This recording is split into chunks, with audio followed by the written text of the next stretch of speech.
Olá, existem muitas passagens na Bíblia que podem evidenciar a existência vinda de Bahá'u'lláh.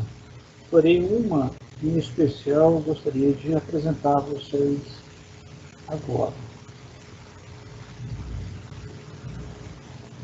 que é exatamente a parábola do Senhor das Vinhas, que vocês podem ver em Marcos 12, de 1 a 9, em Mateus e Lucas também tem. A parábola do Senhor da Vinha fala basicamente que um homem tinha plantado uma vinha, e preparou, deixou tudo lá, e deixou os seus seguidores, os seus servos, os seus lavradores, para ficar tomando conta disso aí.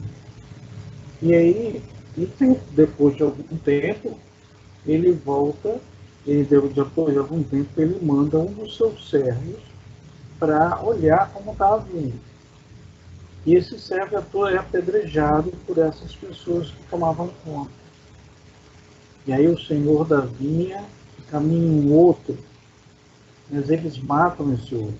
E vários outros vão para a vinha e eles são mortos. E o que acontece?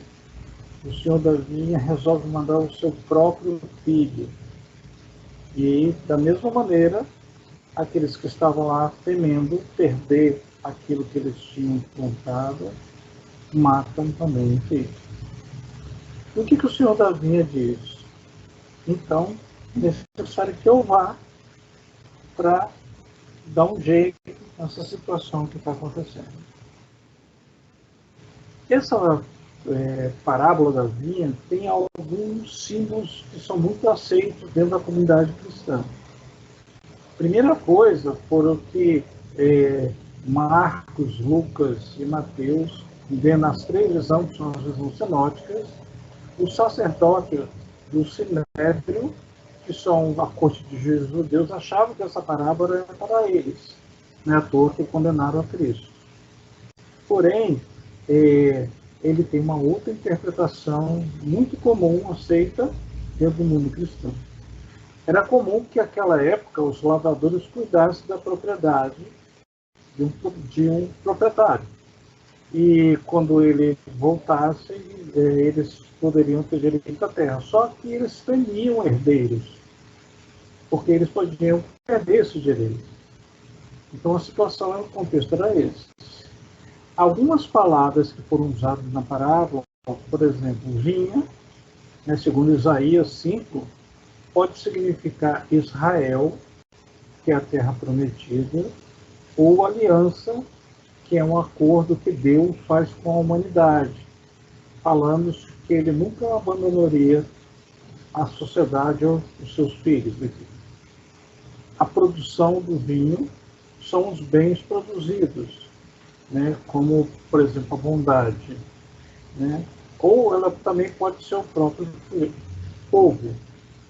O dono da vinha é Deus e o filho é Jesus. Os servos são os profetas judeus ou os mensageiros anteriores. Certo?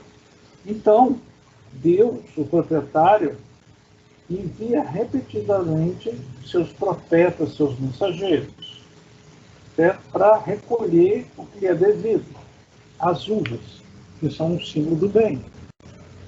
Os sacerdotes, os lavradores ou arrendatários se recusam a receber os profetas e os ferem cada um de forma mais cruel e vão fazendo isso sempre, querendo ter o controle sobre Israel, que significa a religião de Deus, a vinha.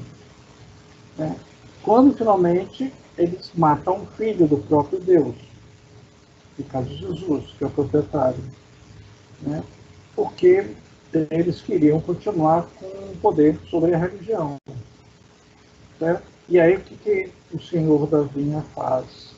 Irá dá-lo aos seguidores a outro. Ele vem, revoga o direito, dá a outro. Então é muito claro nessa parábola que o último a chegar para resolver a questão da vinha é Deus, e ele vai passar essa vinha para outros lavradores. Então, Bahá'u'lláh é o senhor da vinha.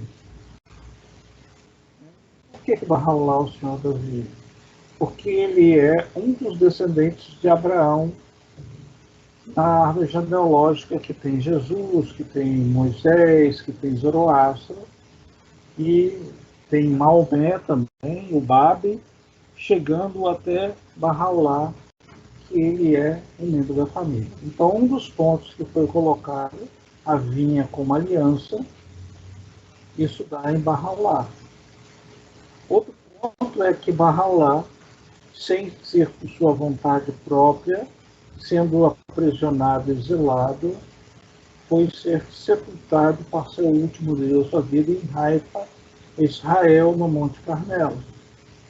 A vinha também é vista como Israel. Bahá'u'lláh, então, seria o senhor das vinhas que veio trazer para o mundo, colocar no mundo na mão de outros lavradores, já que os sacerdotes até então têm visto e entendido a Bíblia e outros princípios de uma forma muito estranha que Deus permitiu. Então, é isso.